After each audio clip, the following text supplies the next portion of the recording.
Hello guys, let's learn to the pathway of glycolysis. तो सबसे पहले हम लोग ये जानेंगे कि हमारा जो ग्लाइकोलिसिस का पाथवे है वो कहाँ होता है। तो फर्स्टली हमारा जो ग्लाइकोलिसिस रिएक्शन है वो हमारा साइटोप्लाज्म में होता है। और ये जो रिएक्शन है ग्लाइकोलिसिस का ये हमारा होता है 10 स्टेप में। टोटल हमारे इसमें 10 स्टेप्स होते हैं जिसमें डिफरेंट डिफरेंट टाइप के एंजाइम्स वर्क करते हैं।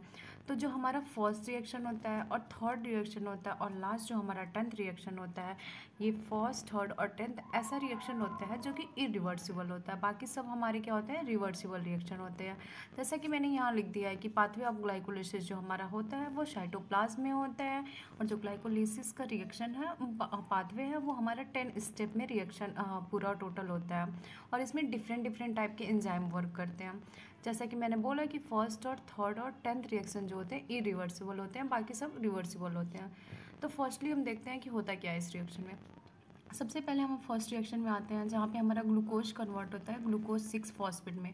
और जो यहाँ पे एंजाइम वर्क करता है वो ग्लूकोकाइनेज या फिर हेक्सोकाइनेज वर्क करता है।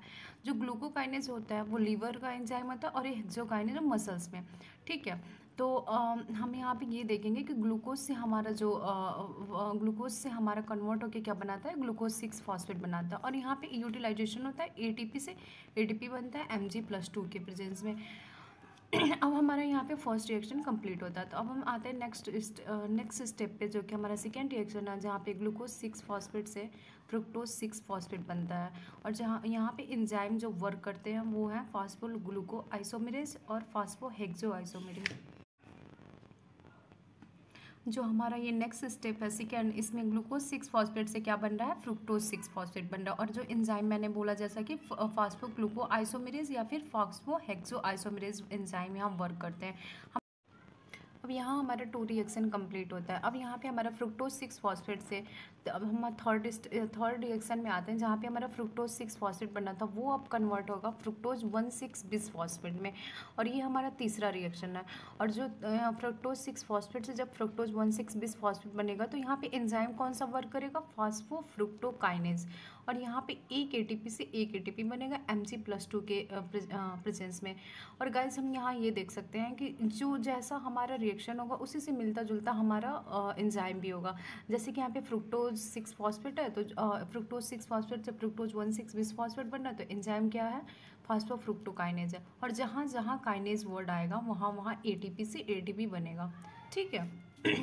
अब हम आते हैं यहाँ पे हमारा ये थर्ड रिएक्शन कंप्लीट होता है जब फ्रुक्टोज 1,6 बिस फॉस्फेट यहाँ पे हमारा बन जाता है। अब हम आते हैं कि यहाँ पे जो हमारा फ्रुक्टोज 1,6 बिस फॉस्फेट बना है वो एल्डोलेज के प्रेजेंस में 2 पार्ट्स में डिवाइड होता है। जो पहला जो होता है वो ग्लिसरल्डिहाइड 3 फॉस्फेट या फिर इसी को हम लोग GLAP बोलते हैं। और सेकेंड जो होता है इस साइड वो हमारा डाईहाइड्रोक्सी एसीटोन फॉस्फेट,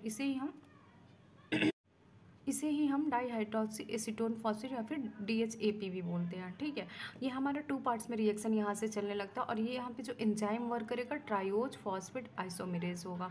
तो ये हमारा 5th रिएक्शन होगा।